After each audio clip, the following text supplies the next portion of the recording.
गुजर गए 1000 दिन, कभी कहोगे इस चमन पे भी बहार की नजर, अगर नहीं गुजर तो उतारा जमीन पर तालाब में रहना बुलबुले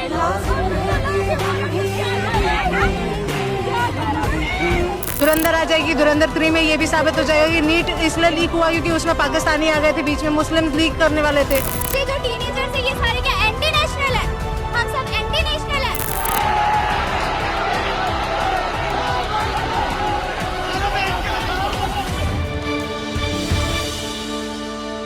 अस्सलाम वालेकुम, मैं फ़ाहद हमदानी हूँ और आज के इंटरनेशनल सेगमेंट में आप सबको खुशामदीद कहते हैं। देखें, हमने बड़े खुले दिल और ग्रेस का हमेशा मुजाहरा किया है।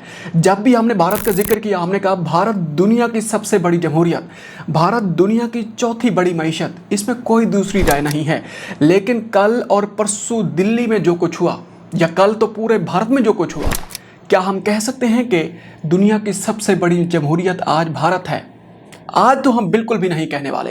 ये हम अपनी ज़बान नहीं बोल रहे। हम समझे कि भारत के जो वासी हैं, भारत देश के जो लोग हैं, हमारे हमसाए, उसके जो नौजवान हैं, उसके नौजवान हैं, बच्चे हैं, बूढ़े हैं, ख़वातीन हैं, मर्द हैं, सबकी हम बात कर रहे हैं।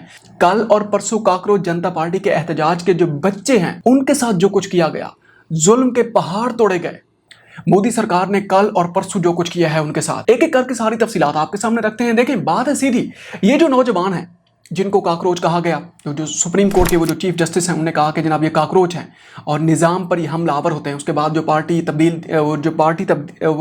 उसका पार्टी का जो क़याम अमल में लाया गया, और अब वो जो नौजवान हैं वो जनाब वो जेन जी का उनके साथ स्लोगन भी लगाया जा रहा है कि भाई ये जेन जी हैं, ये नौजवान हैं। अच्छा, अब यह है कि वो जो जेन जी है, अब वो जो एक धार्मिक भावनाओं को ठेस पहुंचाने वाली बात, एंटी सोशल जनाब ये एलिमेंट्स हैं, इनको पाकिस्तान सपोर्ट कर रहा है। उसके अलावा यह है कि जनाब ये देश को नुकसान पहुंचाने वाले एलिमेंट्स हैं। वही इन सारे स्लोगन्स की जद में अब ये लोग नहीं आने वाले। ये तहैया कर चुके हैं कि इस निज़ाम के साथ वो लोग नहीं चल सकते। बेहतर यही था जो एजुकेशन मिनिस्टर थे वो उस वक्त इस्तीफ़ा दे देते। 1996 में उन पे पहला आरोप ये भी लगा था, इसी तरीके से एक स्कैंडल था, ये नीट के मुतालिक था, एजुकेशन के जो पर्चा लीक होने के मुतालिक जो स्कैंडल था। आज उस वक्त अगर कार्रवाई हो जाती तो आज ये नौबत ना आती कि पूरा देश, दिल्ली से एक एहतजाज शुरू हुआ, पूरे के पूरे भारत को अपनी लपेट में उसने ले लिया है। आज ये नौबत ना आती कि पूरा भारत, 1.5 अरब की आबादी का भारत देश खड़ा हो गया है जनाब मोदी सरकार के खिलाफ। क्या होता है? ये जो एहतजाज चल रहा है, उनको एक खुफिया किस्म की एक वाइल्ड कार्ड एक इस्तेमाल हो जाता है, इनको एक खुफिया सपोर्ट मिल जाती है। ये क्या है? थोड़ी देर के बाद इसका भी जिक्र करने वाले हैं। और उसके अलावा किसको कहा जा रहा है कि भाई बेगानी शादी में अब्दुल्ला दीवाना, ये कौन है? इसके बारे में हम बात करते हैं। उसके अलावा यह है कि ताज़ा तरीन जो बयान आया है मोदी सरकार का, वो भी आपके सामने रखने वाले हैं। देखें, बात है सीधी। ये जो वो हैं नौजवान हैं, ये बिल्कुल बैठने वाले नहीं हैं। कल हालांकि तेज़ बारिश थी, लाहौर से मुंसलिक है ये, दिल्ली और लाहौर में ज़्यादा फासला नहीं है। हम लाहौर बैठे हुए हैं तो लाहौर में बड़ी तेज़ बारिश, बड़ी शिद्दत वाली बारिश हुई है, और दिल्ली में भी ऐसा ही हुआ है। बिल्कुल भी वहाँ पर मुंतशिर नहीं कर सकी वहाँ की जो है पुलिस है, या उसके अलावा जो स्पेशल फोर्सेस हैं। बल्कि वहाँ पे तो बहुत ज़्यादा वीडियोस भी सर्कुलेट हो रही हैं जिसमें वो जो गन्स का इस्तेमाल किया जा रहा है, इस्तेमाल नहीं भी किया जा रहा है, कम से कम पैलेट गन्स का इस्तेमाल किया जा रहा है। आज़ादी आज़ादी के नारे लगाए जा रहे हैं, गो बैक मोदी के नारे लगाए जा रहे हैं। और वहाँ पर इतने ज़्यादा हालात ख़राब हो चुके हैं कि उनको भांपते हुए कल एक और पत्ता सामने खेला गया है पंजाब की तरफ से, पंजाब के सिख भाइयों की जानिब से। क्या होता है? होता यह है कि 2020 में जो एहतजाज हुआ, वो जो एग्रीकल्चर पॉलिसीज़ के मुतालिक, अब दोबारा वही नौबत आ चुकी है। वो जो सिख हमारे भाई हैं, बहन भाई हैं, लेकिन इंडिया में भी हमारे मुसलमान भाई हैं, पाकिस्तान में भी हैं, हम सबकी सपोर्ट करते हैं, खुल के उनके हक़ में हम बात करते हैं। कोई भी हो हमारे लिए इंसानियत के मामले के ऊपर हम ये नहीं देखते ये हिंदू है, सिख है, ईसाई है, ये मुसलमान है, हम सब के बारे में बात करते हैं। 2020 में एग्रीकल्चर पॉलिसीज़ के मुतालिक जो एहतजाज किया गया था, आज बिल्कुल दोबारा वही पॉलिसीज़ के ऊपर दोबारा अमल पैरा हो चुके हैं। कौन? सिख हमारे जो दोस्त हैं, सिख हमारे जो भाई हैं, और भारत देश के जो सिख हैं। वो होता यह है कि 2026 में अमेरिका के साथ मोदी सरकार एक पॉलिसी का ऐलान करती है जिसके मुतालिक जो सस्ते दूध, दही, सोया, और उसके अलावा यह है कि कुछ फसलें ऐसी हैं जो अमेरिका से पाकिस्तान वो आएंगी, इंडिया आएंगी। अब इसका डायरेक्ट नुकसान किसको होगा? इसका डायरेक्ट नुकसान इंडिया के किसान को होगा। अब इंडिया का 80% जो किसान है, सॉरी 60% जो किसान है वो लोअर तबके वाला है। बाकी जो 40% किसान है अगर वो अपर तबके वाला है उसको भाई वो तो अब से सब्सिडी भी ना मंजूर करवा लेते हैं, उनको पॉलिसीज़ का पहले पता भी चल चुका होता है, वो अपनी उसकी तैयारी भी कर चुके होते हैं। कुचला जाता है तो निचले तबके वाला किसान कुचला जाता है। अब उन्होंने जनाब बिल्कुल तैयारी पकड़ ली है। हालांकि इंडियन सरकार ने बाकायदा तौर पर अभी तक इस पॉलिसी का या इस मुआहदे का ऐलान नहीं किया, लेकिन वो अलर्ट हो चुके हैं कि देखें, उन्होंने कहा कि अगर मुआहदे का ऐलान हो जाता है फिर हम आएंगे, फिर तो साफ ज़रिए हम मातम करने आ जाएंगे, वो पॉलिसी वापस तो नहीं होगी, कुछ भी हो जाएगा। 2020 में भी यही हुआ था, लेकिन अब वो अलर्ट हो चुके हैं। उन्होंने कहा कि भाई इससे पहले कि इसका ऐलान हो जाए, इससे पहले कि इसके ऊपर दस्तखत हो जाए। अच्छा, मोदी सरकार ने अभी तक ऐलान किया भी नहीं है। वो कहते हैं कि भाई ऐलान क्यों नहीं कर रहे, अगर मुआहदा नहीं किया तो फिर खामोशी किस बात की है। देखिए, किसी भी मुल्क का जब प्राइम मिनिस्टर खामोश हो जाता है ना, या प्राइम मिनिस्टर जब बोलता है, किसी अंदरूनी वो जो हैजानी जो कैफियत पैदा हो जाती है, जो अंदरूनी वो जो एक अनार्की पैदा हो जाती है, प्राइम मिनिस्टर जब बोलता है तो वो एक उम्मीद दिलाता है। प्राइम मिनिस्टर जब बोलता है तो वो जो एक कन्फ्यूजन होती है, वो जो एक अनार्की होती है, वो जो एक फ़ज़ा बड़ी एक रंजीदा फ़ज़ा होती है, ठीक है ना, वो छट जाती है, उम्मीद पैदा होती है, मामलात नॉर्मल होना शुरू हो जाते हैं। और ये नहज नहीं आती जो कि इंडिया में चल रही है। इसी वजह से मोदी सरकार भी खामोश है इस मामले के ऊपर। अब देखें, अब आते हैं जनाबे वाला जो काकरोच जनता पार्टी वाला मामला है। अब ये जो लोग हैं इन्होंने बेसिकली अब इनके ऊपर वो आरोप ये भी लगाया जा रहा है कि जनाब ये उनको ये किसी कोई इनका सियासी एजेंडा है, ये काकरोच जनता पार्टी के वो जो नौजवान हैं ये उनको सपोर्ट करने के लिए निकल रहे हैं और ये बहाना बना रहे हैं। ऐसा बिल्कुल नहीं है।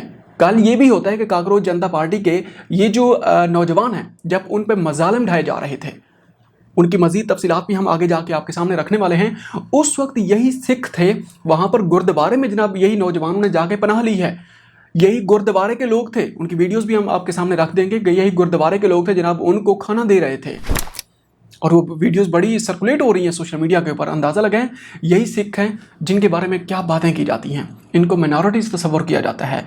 क्या आज वही लोग हैं वो जनाब नौजवानों के साथ खड़े हुए हैं। वो एक पिक्चर भी है, हम आपके सामने भी रख देंगे, जिसमें वो सिख हैं 3-4 और उसमें एक बच्चा सामने बैठा हुआ है। क्योंकि ये जो काकरोच जनता पार्टी वाले लोग हैं इनके मुतालिक बच्चे का लफ्ज़ भी इस्तेमाल किया जा रहा है कि ये बच्चे हैं, बच्चों पर जुल्म किया जा रहा है। कल जो करण थापर के शो में बैठकर नसीरुद्दीन शाह साहब ने जो बयान दिया वो इंतहाई, वो जो उन्होंने जो अल्फाज इस्तेमाल किए, पहली मरतबा हमने सुना है कि इंडियन किसी मीडिया चैनल पे बैठ के इस तरह के सख्त अल्फाज इस्तेमाल किए गए मोदी सरकार के मुतालिक, और उन्होंने बच्चों को खुल के सपोर्ट किया। उसके अलावा ये है कि बॉलीवुड के जो दूसरे सितारे हैं जिसमें प्रकाश राज साहब हैं, नसीरुद्दीन शाह का तो हमने बता दिया है, उसके अलावा हुमा कुरैशी साहबा हैं, अमिताभ बच्चन हैं, सोनाक्षी सिन्हा, जो आयशा खान हैं जो कि धुरंधर मूवी की जो स्टार रही हैं, उसके अलावा यह कि शबाना आज़मी साहबा, और उसके अलावा कौन सामने आई हैं भला, या कौन सामने आए हैं, सलमान खान साहब, वो भी खुल के इन एहतजाज को सपोर्ट कर रहे हैं।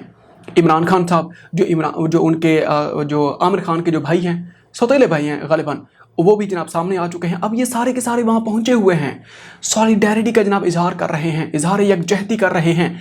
अब ये जो इजहार यकजहती वाला सिलसिला है इतना ज़्यादा बढ़ता जा रहा है, लद्दाख से लेकर देहरादून तक, राजस्थान तक, हर जगह सपोर्ट के लिए एहतजाज किए जा रहे हैं। अब किस किस को रोकेगी जो दिल्ली सरकार है, बिल्कुल भी नहीं रोक पा रही। अच्छा, वो जो नौजवान हैं वो इतना डट जाते हैं जनाबे वाला, वो कहते हैं मार डालो, हम फिर भी सामने खड़े रहेंगे, जितना मारना है मार लो, हम नहीं हटेंगे।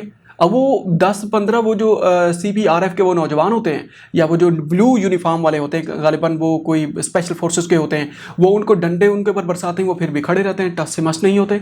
इसी से आप अंदाजा लगाएं। अच्छा, अब ये है कि जनाबे वाला ये एक स्लोगन लगाया जा रहा है कि मोदी गो बैक। अच्छा, उसके अलावा ये है कि एक बात तो वाज़ेह हो चुकी है, कल जो कुछ हुआ वहाँ पे उसमें कुछ लोग ऐसे भी हैं जिन्होंने, वो कहते हैं ना कि बेगानी शादी में अब्दुल्ला दीवाना वाला किरदार अदा किया है। अब देखिए, ये जो काकरोच जनता पार्टी के ये जो अभिषेक डेपके हैं, अब इनके मुतालिक ये कहा जा रहा था कि इनका जो स्लोगन है या इनका जो तर्ज सियासत है वो आम आदमी पार्टी से ये इंस्पायर्ड हैं, और ये कांग्रेस के खिलाफ भी थे। कांग्रेस के खिलाफ इस वजह से भी थे कि कांग्रेस जो थी अपोजिशन का सही तरीके से किरदार अदा नहीं कर रही थी। इन्होंने कहा कि आप प्रोएक्टिवली रोल प्ले करें एज ए अपोजिशन। अब जो वो हैं वो जो गांधी साहब हैं, वो जो राहुल गांधी हैं और उसके अलावा इंदिरा गांधी हैं, कल राहुल गांधी को तो बाकायदा घसीटा गया है, उनका जूता गिर गया, उनके पीछे वो पिक्चर भी कुछ आपके सामने रखेंगे, सारी दुनिया देख रही है, हमें सामने पिक्चर रखने की ज़रूरत भी नहीं है, आप देख भी सकते हैं उनका क्या हशर नशर करके रख दिया गया है। उनने तो बिल्कुल कोई 3 डिमांड भी रखी हैं। अब तो वो कहते हैं कि जो वो हैं मुख्यमंत्री, तो क्या वो जनाब वो जाएँ जो प्रधानमंत्री हैं नरेंद्र मोदी साहब का मुतालबा किया जा रहा है कि ये इस्तीफ़ा दें। मोदी साहब का जो इस्तीफा है ना वो जोर पकड़ता जा रहा है। ऐसा लग रहा है कि ये जो नौजवान हैं ये पीछे नहीं हटने वाले, कुछ बहुत बड़ा काम करने जा रहे हैं। अब मोदी सरकार क्यों बजिद है कि जनाब वो इस्तीफा नहीं देगा। वो जो एजुकेशन मिनिस्टर है, देखें धर्मेंद्र साहब को चाहिए था इस्तीफा दे देते, बेहतरी हो जाती, खामोशी हो जाती, क्या हो जाता। लेकिन अगर भारतीय जो जमहूरियत है उसको अगर सामने रखा जाए, पिछले 12 साल में मोदी सरकार में जितने भी क्राइसिस आए किसी ने भी इस्तीफा नहीं दिया। क्यों? उन्हें पता है अगर आज हमने इस्तीफा दे दिया तो कल को कोई और हमला होगा, इसी तरीके से एहतजाज होगा, कहेंगे जनाब फलाना मिनिस्टर इस्तीफा दे दे। तो वो कहते हैं कि ऐसा हम नहीं करने वाले, कुछ भी हो जाए। सुषमा स्वराज के केस में भी इसी तरीके से हुआ था, उनने भी इस्तीफा नहीं दिया था। अब आते हैं जनाबे वाला, ये जो मामला है ये कांग्रेस वाला। कांग्रेस, ऐसा लग रहा है कि कांग्रेस वो बहती गंगा में जनाब हाथ धो रही है। जब तक, अच्छा इनके ऊपर ये वो तनकीद का निशाना इस वजह से भी बनाया जा रहा है कि जनाब जब तक दिल्ली में वो जो है वहाँ पर जो एहतजाज किया जा रहा था वहाँ पे ये लोग नहीं पहुँचे।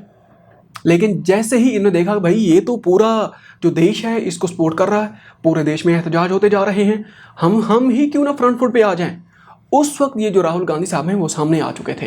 लेकिन वहाँ पर इंदिरा, ठीक है, अच्छा ठीक है, काज तो एक ही है ना, बात सीधे काज को सामने रखा जाए।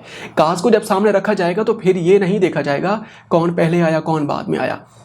ठीक है, अब सोनम वाजपेयी साहब जो है ना, अब वो उनका जो वो एहतजाज था, अब वो उनको हॉस्पिटल भी उनको मुंतकिल कर दिया गया। अच्छा कल ये भी हुआ कि जनाब ये जो नौजवान है उन्होंने कहा कि हमें अहमियत नहीं दी जा रही, और उसका सबूत भी उन्होंने सामने रखा। उन्होंने कहा कि ये जो सोनम वो जो हैं वांचक साहब हैं, जब वो वहाँ पर भूख हड़ताल कर रहे थे उस वक्त तो मोदी सरकार का कोई वहाँ पर मंत्री वहाँ पर नहीं आया उनसे मिलने के लिए, कोई मिनिस्टर वहाँ पर नहीं पहुँचा सॉलिडेरिटी के लिए या उनसे मुज़ाकरात करने के लिए। लेकिन जैसे ही जनाबे वाला वो आए राहुल गांधी, उस वक्त मोदी सरकार का एक मिनिस्टर वहाँ पर पहुँच जाता है। नौजवान और ज़्यादा मुश्तैल हो जाते हैं। वो कहते हैं इसका मतलब ये है कि जनाबे वाला बड़ा ओहदा बड़ा होना ज़रूरी है। आप इंजीनियर बड़े हैं, डॉक्टर बड़े हैं, साइंसदान बड़े हैं, ये मानी नहीं रखता, क्योंकि ये मामला सारा ही इंजीनियर्स का है। वो कहते हैं कि जनाबे वाला जितना बड़ा ओहदा होगा मोदी सरकार उतना ज़्यादा उनको सीरियस लेगी। अब वो उनको और ज़्यादा इश्तियाल दिला देते हैं नौजवानों को। अब उसमें इतना ज़्यादा, अच्छा बल्कि कुछ ऐसे मामला भी हैं जो हम फुटेजेस आपके सामने रख भी नहीं सकते। कपड़े फट चुके हैं लोगों के, मुंह ज़ख्मी हो चुके हैं, कंधे ज़ख्मी हो चुके हैं। इतनी मतलब ग्राफिक्स के एंड के ऊपर अगर मामलात की जाए तो बहुत ज़्यादा ऐसे मामलात हैं जो हम आपके सामने नहीं भी रख सकते। उसके अलावा यह है कि कल और जो आज़ादी वाले नारे लगाए गए, अब आज़ादी वाले जब नारे लगाए गए तो वो बिल्कुल वो, अच्छा उसके ऊपर ऐसे वो जो इंडियन जो सहाफ़ी हैं, अच्छा ये सारा का सारा जो डेटा जो बातें हम कर रहे हैं ये सारा का सारा हम सबूत आपके सामने रख देंगे। ये इंडियन मीडिया की खबरें हैं। अच्छा गोदी मीडिया की खबरें नहीं हैं, क्यों? वो तो भाई खामोश है या वो इनको सपोर्ट ही नहीं कर रहा। ये वो मीडिया है जो गोदी मीडिया से हट के है, या वो मीडिया है जो डिजिटल एंड के ऊपर रिपोर्टिंग कर रहा है, खसूसन वो जो देशभक्त है। अच्छा उसके अलावा यह है कि ध्रुव राठी है। अच्छा इसी तरह बहुत सारे और लगे। अच्छा रवीश कुमार साहब हैं। ये सारे लोग ऐसे हैं। अब आप उन पे आरोप लगाए हैं, कहें कि भाई इनको पाकिस्तान सपोर्ट कर रहा है, बल्कि वो वीडियो भी है, वो कोई चूरन होता है या पता नहीं कोई पापड़ होते हैं, वो क्या वैसे फिर रहा होता है कि भाई हमें पाकिस्तान सपोर्ट कर रहा है, ये पाकिस्तान का दिया हुआ है, हम पाकिस्तान की तरफ से जनाब भेजे हुए आतंकवादी हैं। वो एक नौजवान है, वो उसको बड़ा मौकरी कर रहा है बेसिकली। अब ये है कि जनाबे वाला ये जो मामलात हैं, ये जो सारे हमने आपके सामने रखे हैं, कल जो कुछ हुआ ऐसा लग रहा है कि इंडियन हेल्ड जो कश्मीर है वहाँ जिस तरीके से पैलेट गन्स का इस्तेमाल किया जाता था, सारी दुनिया उसको देखती है। और उसके अलावा यह है कि वहाँ के जो नौजवानों के साथ, वहाँ का जो तबकात हैं, उनके साथ जो सलूक किया जाता रहा है, अब वही सलूक कल दिल्ली में किया गया है नौजवानों के साथ, बच्चियों के साथ, बच्चों के साथ, बूढ़ों के साथ। आप जाके देख भी सकते हैं। अपोजिशन लीडर को नहीं छोड़ा गया, शबाना आज़मी को जिस तरीके से ड्रैग किया गया। अच्छा उसके अलावा यह है कि वो हैं कंगना रनौत हैं, वो आके जनाब बयान दाग देती हैं। अब मोदी सरकार जनाब कहती है कि हम जनाब स्पेशल कोर्ट का क़याम अमल में लाएंगे। ये जो इसमें जो मुलव्वस हैं हम उनको बड़ा स्पीडी उनके खिलाफ जनाब ट्रायल होगा। अच्छा, वो यूपी के जो वो हैं योगी आदित्यनाथ हैं, वो कहते हैं कि जनाब इनको अपोजिशन जो है ना ये एक, और अखिलेश यादव और ये अपोजिशन राहुल गांधी साहब को ये सब सारे कहते हैं कि जनाब ये पॉलिटिकल पॉइंट स्कोरिंग के लिए जनाब सारा ये खेल रचाया जा रहा है। खैर, इसके ऊपर मजीद जो डेवलपमेंट्स आएंगी आपके सामने रखेंगे।